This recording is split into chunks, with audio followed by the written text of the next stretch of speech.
Everyone, welcome to my channel the science beacon. तो mock test की इस series की ये 8वीं वीडियो है। तो शुरू करते हैं। सबसे पहला क्वेश्चन है, Gaucher's disease is connected with the option है abnormal fat metabolism, abnormal protein metabolism, abnormal carbohydrate metabolism या नन ऑफ द अबव। तो गॉचर डिजीज किस चीज से कनेक्टेड है ये हमने बताना है। गॉचर डिजीज क्या होती है? गॉचर डिजीज एक टाइप की रेयर इनहेरिटेड मेटाबॉलिक डिसऑर्डर होता है। ठीक है, एक टाइप का लिपिड स्टोरेज डिजीज होती है। तो इसका सही आंसर क्या हो जाएगा? सही आंसर हो जाएगा ए, अबनॉर्मल फैट मेटाबॉलिज्म। ये गॉचर डिजीज जो होती है, हमने बोला कि इसको क्या बोलते हैं, इसी गॉचर डिजीज को हम क्या बोल देते हैं? लिपिड स्टोरेज डिजीज बोलते हैं। ठीक है, लिपिड स्टोरेज डिजीज।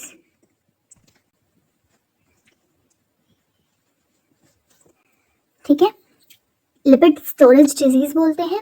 और ये किसकी वजह से होती है? ये होती है जो डिफिशियंसी होती है एंजाइम्स की। ठीक है,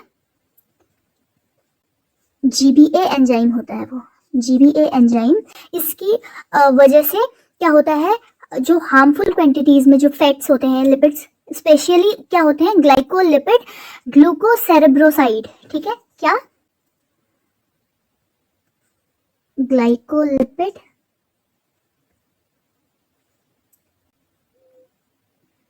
ग्लूकोसेरेब्रोसाइड। ठीक है, और एंजाइम जीबीए क्या है? एंजाइम जीबीए का मतलब क्या हो गया? एंजाइम ग्लाइकोसेरेब्रोसाइड। ठीक है, जीबीए की फुल फॉर्म ये हो गई। और ये क्या करेगा, इसकी जब डिफिशियंसी होगी तो इसकी वजह से एक्यूमुलेशन होगा हार्मफुल क्वांटिटी इसमें जो फैट्स या लिपिड्स होते हैं उनका, और स्पेशली किसका? ग्लाइकोलिपिड जीबीए यानी कि ग्लाइकोलिपिड ग्लूकोसेरेब्रोसाइड का पूरी बॉडी में। और ज्यादातर कहाँ पे देखने के लिए मिलेगा? ये ज्यादातर बोन मैरो में। ठीक है, ज्यादातर हमें ये मतलब बोन मैरो में, स्प्लीन में, और एक और होता है कहाँ पे? लिवर। ठीक है, इन 3 जगह पे ज्यादातर ये देखने के लिए मिलता है।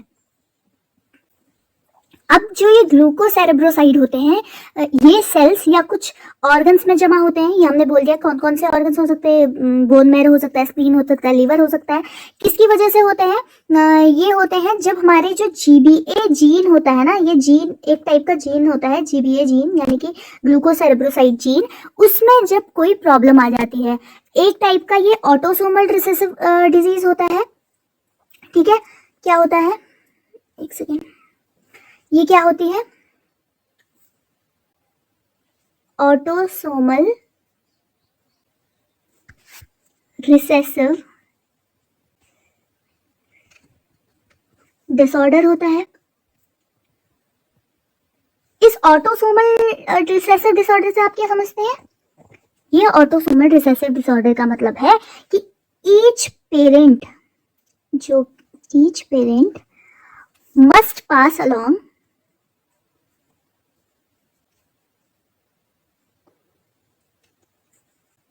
an abnormal GBA gene. ठीक है, GBA जीन,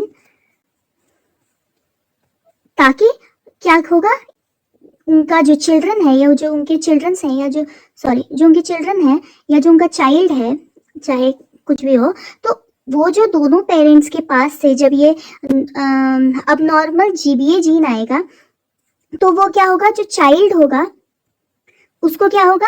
गॉचर डिजीज होगी। ठीक है, ये चाइल्ड को क्या होगी? गॉचर डिजीज होगी। समझ रहे हो? ये एक टाइप का क्या होगा? ऑटोसोमल रिसेसिव डिसऑर्डर होगा, जिसमें क्या होगा, जो ईच पेरेंट है उनको क्या होता है, अबनॉर्मल जीन होता है, जीबीए जीन, वो उनको पास करना होता है। मतलब वो दोनों पेरेंट से पास डाउन होगा जब चाइल्ड के पास, तो चाइल्ड को क्या होगा? गॉचर डिजीज होगी। ठीक है, ये हमें पता है। तो अब ये क्या है, हमें पता चल गया इसमें क्या होता है, अबनॉर्मल अमाउंट होता है लिपिड का, जिसको हमने बोला है ग्लाइकोसिफिंजोलिपिड्स। ठीक है, क्या बोला है, ग्लाइकोस्फिंगोलिपिड्स, और ये स्टोर होते हैं स्पेशल सेल्स में। इन जो स्पेशल सेल्स होते हैं जहाँ पे ये स्टोर होते हैं, सॉरी जो, ठीक है, हमने बोला अब नॉर्मल अमाउंट ऑफ लिपिड्स जिसको ग्लाइकोस्फिंगोलिपिड बोलते हैं, ये स्टोर होते हैं स्पेशल सेल में। अब ये जो स्पेशल सेल है जहाँ पे ये स्टोर हो रहे हैं, ठीक है, उनको क्या बोलते हैं,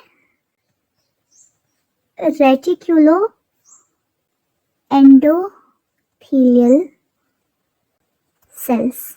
ठीक है, इतना सबको पता होना चाहिए क्योंकि कैसे भी क्वेश्चन पूछ सकता है। ठीक है, हमने क्या बात करी फर्स्ट क्वेश्चन में ही कि गॉचर डिजीज एक रेयर इनहेरिटेड मेटाबॉलिक डिसऑर्डर होता है, इसी को लिपिड स्टोरेज डिजीज बोलते हैं। इसमें डिफिशियंसी होती है एंजाइम ग्लाइकोसेरेब्रोसाइड की, जिसकी वजह से एक्यूमुलेशन होता है हार्मफुल क्वांटिटीज में फैट्स का, लिपिड्स का मतलब की, और स्पेसिफिकली ग्लाइकोलिपिड GBA का, यानी ग्लाइकोलिपिड ग्लूकोसेरेब्रोसाइड का पूरी बॉडी में, स्पेशली कहाँ पे, बोन मैरो में, स्प्लीन और लिवर में। ठीक है, कुछ ऑर्गन्स या सेल्स में जमा होते हैं, और ये क्या होते हैं, जब GBA जीन में प्रॉब्लम होती है तब होते हैं। ऑटोसोमल रिसेसिव डिसीजर होते हैं, जिसका मतलब हो गया कि पेरेंट से पास हो रहे हैं। ठीक है, जो पेरेंट से एबनॉर्मल जीन्स हैं, GBA एबनॉर्मल जीन्स हैं, वो पास डाउन होंगे दोनों पेरेंट्स से, तब जाके जो बच्चा होगा उसे गॉचर डिजीज होगी। ठीक है, हमने बोला कि अबनॉर्मल अमाउंट में लिपिड्स, जिनको ग्लाइकोस्फिंगोलिपिड्स भी बोलते हैं, ये क्या हो रहे हैं, स्टोर हो रहे हैं कुछ स्पेशल सेल में, और ये जो स्पेशल सेल है उसको क्या बोला, रेटिक्यूलो एंडोथेलियल सेल्स। ठीक है, आई होप आप लोग ये स्क्रीनशॉट भी लेंगे क्योंकि ये भी इंपॉर्टेंट है।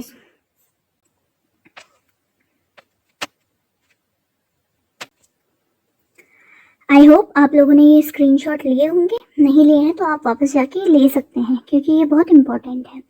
ठीक है, अब कुछ साइंस और सिम्टम्स देखने के लिए मिलते हैं गॉचर डिजीज में, जैसे आईज हो गई, उसमें डिफिकल्टीज आती हैं आई के मूवमेंट में, येलो स्पॉट देखने के लिए मिलते हैं। अगर ब्लड की बात करें तो एनीमिया हो सकता है, फटीग हो सकता है, थ्रिम्बोसाइटोपेनिया हो सकता है, बोन्स में क्या हो सकता है, जॉइंट पेन और डैमेज हो सकते हैं, वीकेंड बोन्स होते हैं, अर्थराइटिस हो सकती है, ऑस्टियोपोरोसिस हो सकती है, ऑस्टियोक्रोसिस हो सकते हैं।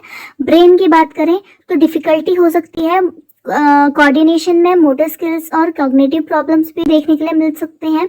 सीजर्स आते हैं बीच बीच में, डेवलपमेंटल जो होता है, डेवलपमेंट होता है उसमें डिले देखने के लिए मिलता है। लंग्स की बात करें तो ब्रीथिंग की जो प्रॉब्लम है वो देखने के लिए मिल सकती है। लीवर और स्प्लीन की बात करें तो इनका इनलार्जमेंट होता है, और इसकी वजह से क्या होता है, इनका जो एब्डोमेन है वो बहुत फूला फूला सा दिखाई देता है। ठीक है, सेकेंड है the buffer salt present in the blood are potassium, sodium, both sodium and potassium, और cobalt. Buffer salt present in the blood are, आपको बताना है जो बफर होता है ना वो क्या होता है, हमको पता है बफर का मतलब क्या हो गया, ऐसा स्टेट ऑफ अ सब्सटेंस जहां पे क्या होगा, जिसमें क्या होगा, मतलब जो सब्सटेंस है वो ज्यादा ना तो एसिडिक होगा ना ज्यादा एल्कलिक होगा। ठीक है, बफर क्या होता है, यूज किया जाता है सॉल्यूशन में ताकि वो क्या करे, जो जो pH है उस सॉल्यूशन का उसको मेंटेन कर सके। ठीक है, यानी बफर क्या होगा,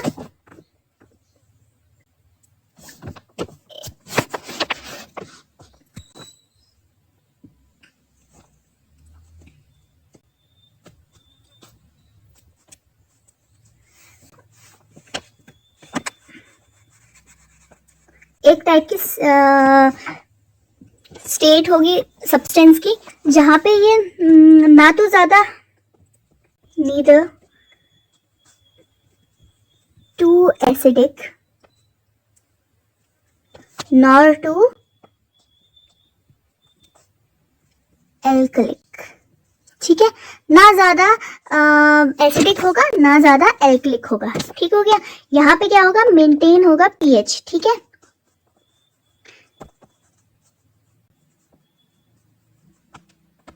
किसी भी सॉल्यूशन का pH को क्या करेगा, ये मेंटेन करेगा, इसलिए इसको क्या करते हैं, वहां पे ऐड कर देते हैं।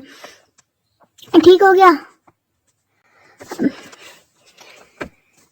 तो हमको अब बताना है कि बफर सॉल्ट जो प्रेजेंट होते हैं ब्लड में, यहाँ पे हमको पता है कि ये क्या कर रहा है, ना ज्यादा एसिडिक ना ज्यादा एल्कलिक, तो ये क्या करेगा, मेंटेन करेगा पीएच को। तो अब पीएच को मेंटेन कर रहा है, इसका मतलब क्या करेगा, ये क्या कर रहा है, प्रिवेंट कर रहा है पीएच को ज्यादा एसिडिक या एल्कलिक होने से, उसको मेंटेन कर रहा है। और ब्लड में अब इसका क्या काम समझ में आ रहा है कि ये ब्लड के पीएच को भी मेंटेन करेगा बफर सॉल्ट। ठीक है, तो अब इसका ऑप्शन आप बताओ, पोटेशियम, सोडियम या दोनों या कोबाल्ट, क्या है सही? इसका आंसर होगा सी, बोथ पोटेशियम एंड सोडियम। ठीक है, तो इसमें क्या होता है ना, जो पोटेशियम हो गया और सोडियम हो गया, जो सोडियम हो गया, तो ये क्या होते हैं ना, बफर्स होते हैं। ठीक है, ब्लड में, जो ब्लड के पीएच को मेंटेन करते हैं। और भी कई टाइप के ब्लड होते हैं, और भी कई टाइप के बफर सॉल्ट्स होते हैं जो हमारे उसमें प्रेजेंट रहते हैं, जैसे बाइकार्बोनेट हो गया, हीमोग्लोबिन हो गया,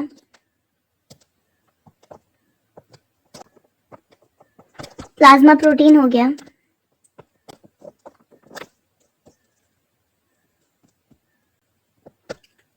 और फॉस्फेट भी हो गया। ठीक है, तो ये सारे क्या होते हैं, बफर सॉल्ट्स होते हैं जो प्रेजेंट होते हैं कहाँ पे, ब्लड में। क्या क्या, potassium, sodium, bicarbonate, phosphate, haemoglobin, plasma protein.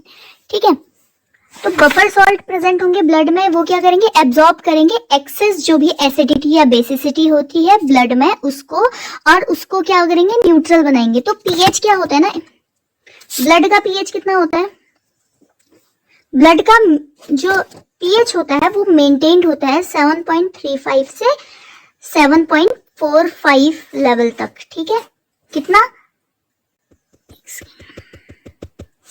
7.35 से 7.45, यहाँ पे ये ब्लड का पीएच क्या होता है, मेंटेन होता है। ठीक है, ये लेवल तक वो मेंटेन करके रखते हैं। तो ये भी इंपॉर्टेंट है कि ब्लड का पीएच पूछ सकता है, तो इसके बीच में होगा। अगला है, deamination of amino acids occur in kidney, brain, liver और लंग्स। डीएमिनेशन क्या होता है, सबसे पहले ये बताओ क्या होता है डीएमिनेशन।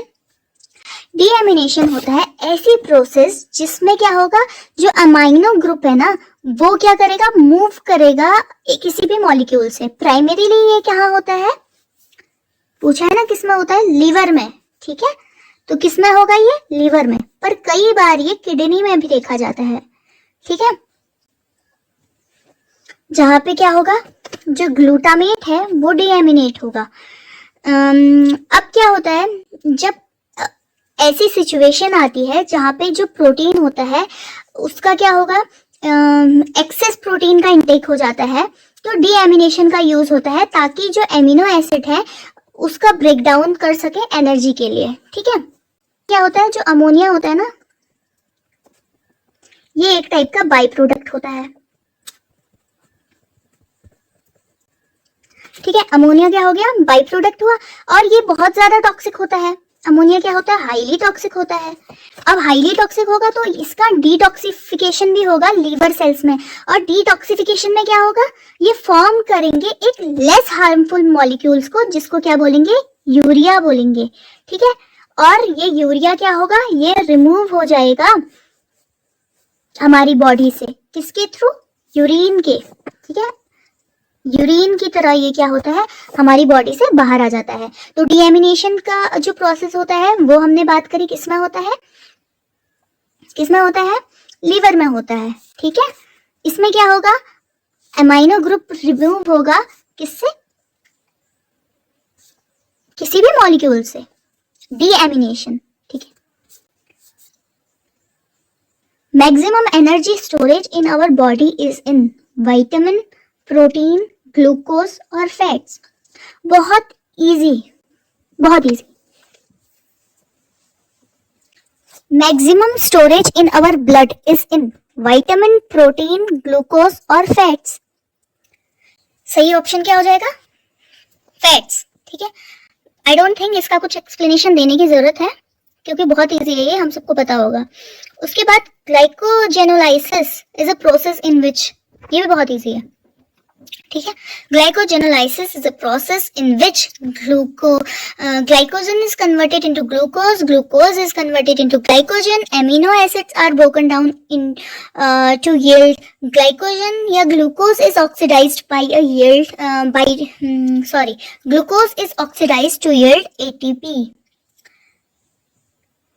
तो ग्लाइकोजेनोलाइसिस, लाइसिस हो रहा है ग्लाइकोजन का, समझ में आ रहा है ना हमें? तो ग्लाइकोजन का लाइसिस होगा, यानी कि ग्लाइकोजन कन्वर्ट हो जाएगा किसमें? ग्लूकोज में। ठीक है, ये करेक्ट हो जाएगा। ग्लाइकोजेनोलाइसिस क्या होगा? ब्रेकडाउन होगा ग्लाइकोजन का, जो क्या हो रहा है, कहाँ पे होता है? ये लीवर में होता है, जहाँ पे जो ब्लड ग्लूकोज का लेवल होता है जब ड्रॉप करता है ना, तब ये प्रोसेस होती है। जब हमारी बॉडी को ग्लूकोज चाहिए होता है तब ये जो प्रोसेस होती है वो एक्टिवेट होती है कुछ हार्मोन्स से। कौन कौन से हार्मोन्स हो सकते हैं वो? ये हार्मोन्स होते हैं ग्लूकागॉन एंड एपिनेफ्रिन।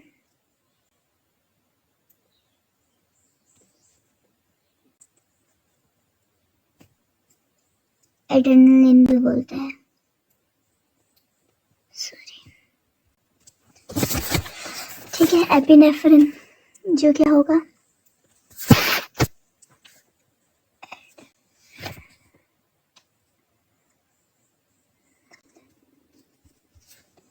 ठीक है ना?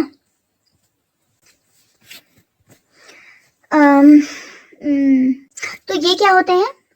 ग्लूकागन और एपिनेफ्रिन क्या होते हैं? ये क्या होते हैं? हार्मोन्स, जो क्या करेंगे? ये क्या करेंगे? एक्टिवेट करेंगे, एक्टिवेशन ऑफ किसका? ग्लाइकोजेनोलाइसिस का। ठीक है, जो ग्लाइकोजन होता है वो क्या होता है? हमको पता है ग्लाइकोजन क्या होता है? ये एक क्या होता है? पॉलीसेकेराइड होता है। ठीक है, जो किससे बना होता है? ग्लूकोज का होता है। ग्लूकोज का एक पॉलीसेकेराइड होता है। ठीक है, बहुत सारी जब यूनिट स्टोर्ड होंगी ग्लूकोज की, ठीक है, प्राइमरीली कहाँ पे? लिवर में और मसल्स में। कहाँ पे? प्राइमरीली कहाँ होगा ये? लिवर में एंड मसल्स में।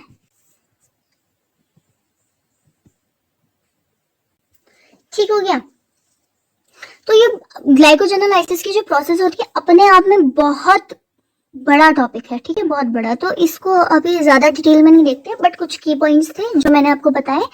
Violation of CO2 is more than intake of oxygen when glucose is respired, sucrose is respired, organic acids are respired, fats are रेस्पायर्ड।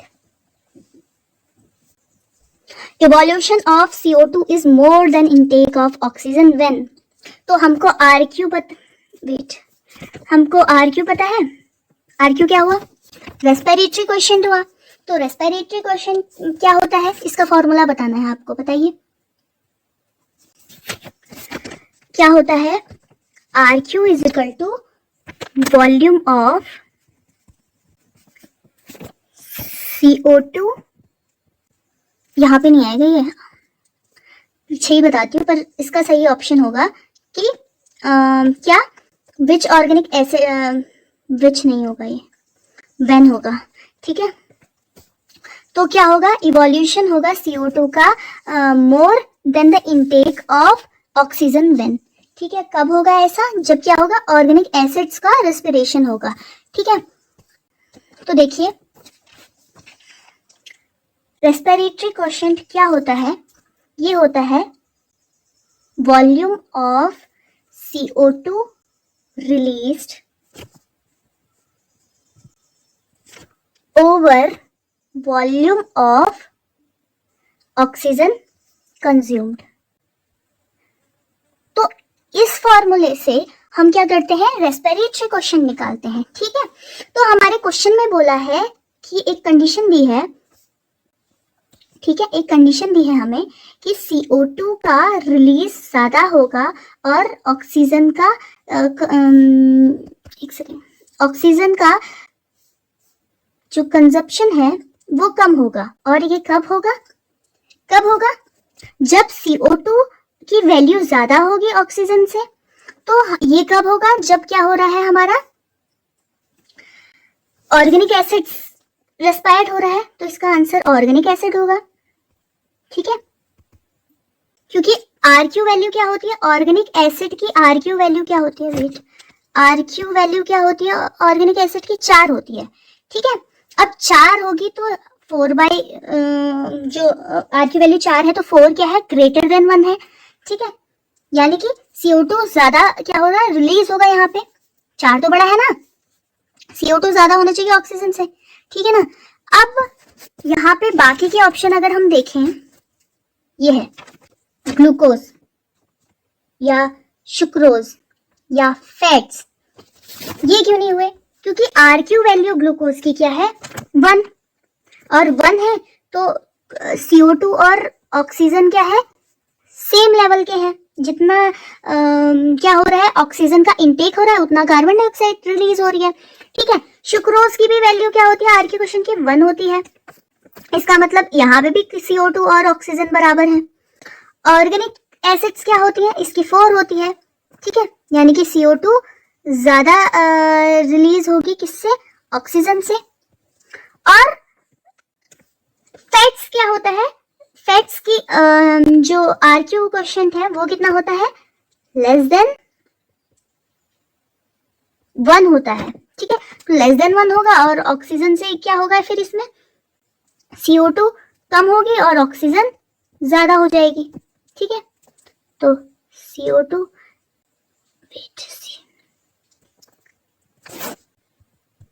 यहाँ पे कर लेते हैं इसे। क्या हो जाएगा? CO2 कम होगा ऑक्सीजन के इनटेक से। तो इसलिए हमारा क्या है? ऑप्शन नंबर C करेक्ट है। क्यों करेक्ट है? क्यों करेक्ट है? क्योंकि ऑक्सीजन की इनटेक कम होनी है कार्बन डाइऑक्साइड की इनटेक से, सॉरी कार्बन डाइऑक्साइड की रिलीज करने से। कार्बन डाइऑक्साइड रिलीज ज्यादा होगी, ऑक्सीजन का इनटेक कम होना चाहिए। यही तो हमारे क्वेश्चन में बोला। तो ग्लूकोज का RQ क्या है? 1 होता है। कार्बन डाइऑक्साइड और ऑक्सीजन बराबर हो जाएगा। सुक्रोज का क्या होता है? 1 होता है, तो ये भी सेम हो जाएगा। ऑर्गेनिक एसिड का 4 होता है, तो ये क्या हो जाएगा? CO2 ग्रेटर देन O2 हो जाएगा। तो ये हमारी कंडीशन है जो क्वेश्चन में दी थी, तो ये करेक्ट हो जाएगा। फैट्स का तो ये तो खुद ही लेस देन 1 होता है, तो कार्बन डाइऑक्साइड क्या होगा? का रिलीज कम होगा, ऑक्सीजन का इनटेक ज्यादा हो जाएगा यहाँ पे। ठीक है, अगला है the importance of Krebs cycle is production of amino acid, production of vitamin, production of ATP molecules through oxidative phosphorylation, या to encourage gluconeogenesis। इंपॉर्टेंस बतानी है Krebs साइकिल की। Krebs साइकिल को और भी कुछ कहते हैं, क्या बोलते हैं? क्या बोलते हैं? Citric acid cycle. ठीक है, ये क्या होती है? इसमें एक सीरीज होती है बायोकेमिकल रिएक्शन की जो प्रोड्यूस क्या करती है? ATP मॉलिक्यूल्स को पूरे किसमें? Through phosphorylation. ठीक है, फॉस्फोराइलेशन के थ्रू क्या करेगी? ATP मॉलिक्यूल्स का प्रोडक्शन करेगी। तो ये अपने आप में सिट्रिक साइकिल या हमको बोल सकते हैं जो Krebs साइकिल है, बहुत बड़ा टॉपिक है, बहुत वास्ट टॉपिक है। इसको अभी ज्यादा ध्यान ना देते हुए आगे चलते हैं। आप इसका रिवीजन एक बार खुद से कर लीजिएगा Krebs साइकिल का। उसके बाद है the energy obtained by a cell from catabolic reaction is directly stored in mitochondria, ATP, FAD, AMP। बहुत इजी क्वेश्चन है, बहुत इजी। जो एनर्जी ऑब्टेन होती है एक सेल से किसी भी कैटाबॉलिक रिएक्शन के थ्रू, वो डायरेक्टली स्टोर्ड किस में होती है? माइटोकॉन्ड्रिया में होती है, ATP में होती है, FAD में होती है या AMP में होती है?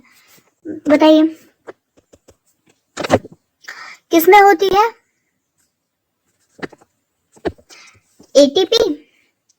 ATP करेक्ट होगा। ATP यानी एडेनोसिन ट्राइफॉस्फेट। ठीक है, ये क्या होता है? न्यूक्लियोटाइड होता है पता चल रहा है ना, ट्राइफॉस्फेट से पता चल रहा है 3 फॉस्फेट्स होते हैं। ये क्या होता है, यूनिवर्सल करेंसी होती है।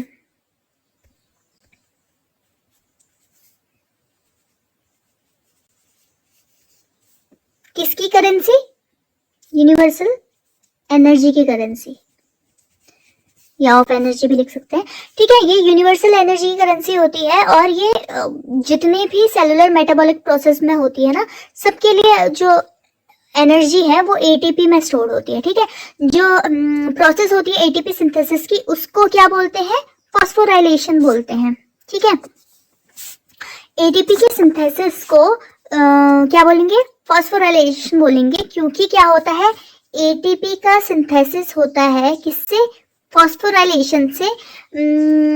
किसके फॉस्फोराइलेशन से, एडीपी के, एडिनो एडिनोसाइन डाइफॉस्फेट, यानी कि 2 फॉस्फेट के मॉलिक्यूल्स, और या तो एटीपी से, सॉरी एएमपी से, यानी कि एडिनोसाइन मोनोफॉस्फेट, सिर्फ एक मॉलिक्यूल। फिर ये क्या करेगा, अगर इसका फॉस्फोराइलेशन होगा एडीपी और इसका फॉस्फोराइलेशन होगा एटीपी। ठीक है, एटीपी ये बनाता है। अगला है which is important in oxidative and fat metabolism, pyruvic acid, glucose, acetyl coenzyme A, CO2। तो सही आंसर क्या हो जाएगा, एसिटिल कोएंजाइम ए। ठीक है, ये इंपॉर्टेंट होता है किसमें, ऑक्सीडेटिव और फैट मेटाबॉलिज्म में। ठीक है, इसका मेन फंक्शन क्या होता है, डिलीवर करना होता है एसिटिल ग्रुप को सिट्रिक एसिड साइकिल, यानी कि क्रेब्स साइकिल में, क्रेब्स की साइकिल में। ठीक है, इस साइकिल में क्या करेगा, ये सिट्रिक एसिड को क्या करे, सॉरी एसिटिल ग्रुप को क्या करेगा, डिलीवर करेगा, और ये क्या होगा, यहाँ से ऑक्सीडाइज होगा एनर्जी प्रोडक्शन के लिए। और जो एसिटिल कोएंजाइम ए है ना, वो एक टाइप का क्या होता है, ये क्या होता है, प्रीकर्सर होता है। क्या होता है, प्रीकर्सर होता है। किसके लिए होता है, फैटी एसिड के बायोसिंथेसिस के लिए। ठीक है, अगला है we get major supply of energy from glucose via alcoholic fermentation, lactic acid, fat metabolism, Krebs cycle. Major supply for energy, major supply of energy from glucose बहुत इजी है, किससे होता है ये, क्रेब्स साइकिल से। ठीक है, अगला है the common phase between aerobic and anaerobic respiration is called tricarboxylic acid, oxidative phosphorylation, glycolysis और Krebs cycle।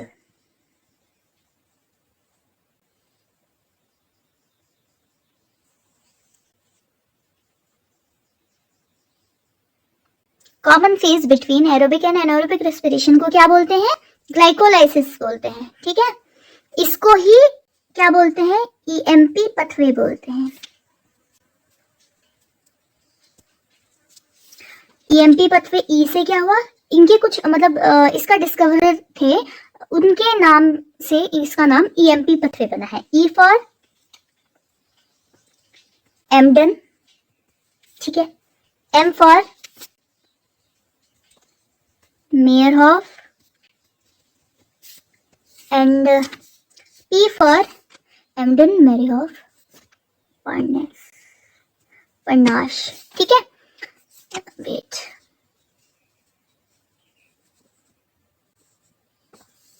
तो ये 3 इसके क्या है, ये 3 क्या है, डिस्कवरर है। आप इसका स्क्रीनशॉट ले सकते हैं, क्योंकि इनके नाम भी पूछ सकता है ना कि इनमें से कौन है कौन नहीं है, ये ऑप्शन में दे सकता है आपको। अलग अलग टाइप के क्वेश्चन बन सकते हैं इन सारे क्वेश्चन से, आप देखिए। तो ग्लाइकोलाइसिस को ईएमपी पथवे भी बोलते हैं, क्यों बोलते हैं, क्योंकि इसमें जो डिस्कवरर थे इसके वो थे एमडन, मेयरहॉफ और पार्नस।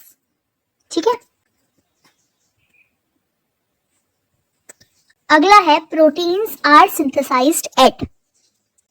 प्रोटीन का जो सिंथेसिस होता है, प्रोटीन सिंथेसिस कहाँ पे होता है, राइबोसोम्स में, माइटोकॉन्ड्रिया में, ऑक्सीसोम्स में या प्लाज्मा मेम्ब्रेन में। प्रोटीन का सिंथेसिस किसमें होता है,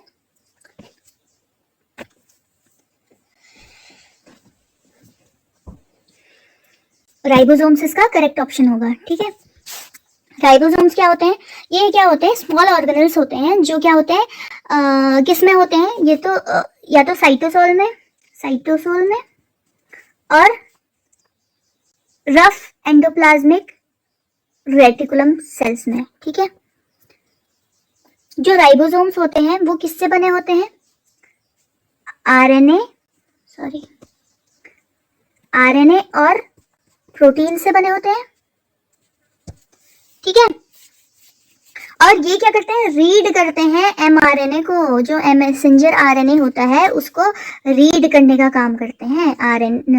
राइबोसोम क्या करते हैं? रीड करने का काम करते हैं एमआरएनए के सीक्वेंस को और उसको ट्रांसलेट करते हैं, मतलब जो ये क्या करते हैं? ट्रांसलेट करते हैं जेनेटिक कोड को एमिनो एसिड में। ठीक है, क्या करते हैं? जेनेटिक कोड को एमिनो एसिड, और फिर ये एमिनो एसिड क्या करता है? बाद में ग्रो करता है एक लॉन्ग चेन में जो फोल्ड होती है प्रोटीन का फॉर्मेशन करने के लिए। ठीक है, प्रोटीन्स। तो इस प्रोसेस को ही क्या बोल देते हैं? ट्रांसलेशन। तो ऐसा भी हो सकता है कि ट्रांसलेशन की प्रोसेस किस में होती है? किस में होती है? राइबोसोम्स में होती है। ठीक है, अगला है mitochondria are associated with the function of cellular digestion, cellular respiration, protein synthesis, none of the above. Mitochondria are associated with the function of what? Cellular digestion, cellular respiration, protein synthesis, या इनमें से कोई भी नहीं? Mitochondria क्या होते हैं? ऐसे ऑर्गेनल्स होते हैं हमारी सेल्स में जो रिस्पॉन्सिबल होते हैं किसके लिए? सेलुलर रेस्पिरेशन के लिए। ठीक है, ये फूड एनर्जी को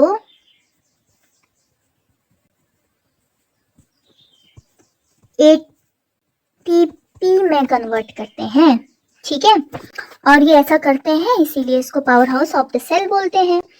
अब है fat formation from glucose take place in order to remove excess of fatty acids from circulation, relieve liver from excess of glycogen, keep the blood sugar level constant, all of the above.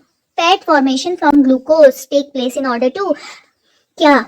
Remove excess of fatty acids from circulation, relieve liver from excess of glycogen, keep the blood sugar level constant, all of the above.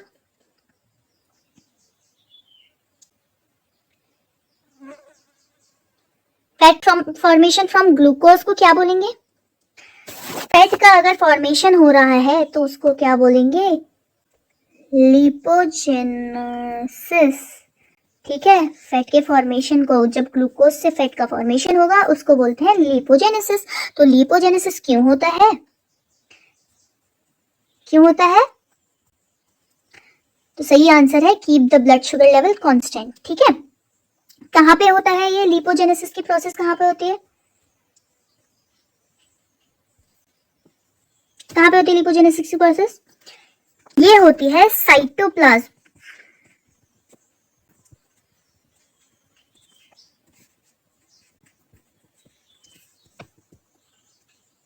Cytoplasm of fat cells होना चाहिए।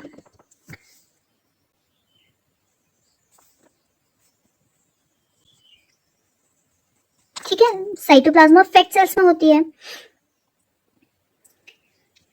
या other sales में भी हो सकती है हमारी body के, जहाँ पे ग्लूकोज लेवल्स क्या होते हैं? हाई होते हैं। ठीक है, तो वहां पे क्या होगा? ये ज्यादातर कहाँ होगा? एडिपोज टिश्यू में होगा, लीवर में होगा, स्मॉल इंटेस्टाइन में होगा, किडनीज में होगा, और मेमोरी ग्लैंड में भी ये देखने के लिए मिल सकता है। ठीक है, कहाँ कहाँ हो गया? एडिपोज टिश्यू हो गया, liver, small intestine, kidneys and mammary gland. Long fatty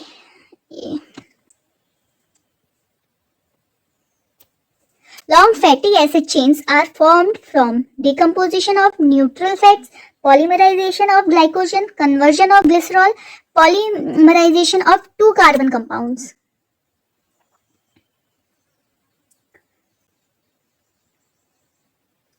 क्या होगा? Polymerization of two carbon compounds. जो ये फैटी एसिड्स होते हैं ना, ये क्या होते हैं? Carboxylic acid. ये चेन होती है, ठीक है। अब ये जो चेन होती है ये दो टाइप की हो सकती है। एक हो सकती है ये सैचुरेटेड, सैचुरेटेड टेल होती है, या तो क्या होती है अनसैचुरेटेड, ठीक है, अनसैचुरेटेड या सैचुरेटेड। फैटी एसिड क्या होता है, अब फैटी एसिड में हमें क्या देखने को मिलता है, इवन नंबर ऑफ कार्बन, ठीक है, जो कि 4 से 28 होते हैं, ठीक है। तो जो लॉन्ग चेन्स है वो किससे बनेगी, लॉन्ग फैटी एसिड की, हमें पता है पॉलीमराइजेशन होगा, पॉलीमराइजेशन होगा 2 कार्बन के कंपाउंड का, ठीक है। तो आज के लिए इतना काफी है। एक क्वेश्चन है कि which of the following is important in beta oxidative metabolism, pyruvic acid, glucose, acetyl coenzyme है या कार्बन डाइऑक्साइड। इसका आंसर आप सब कमेंट बॉक्स में जरूर दें। तो आज के लिए इतना ही। Thanks for watching. If you found this video informative and helpful, don't forget to like, comment, share and subscribe. See you in the next video.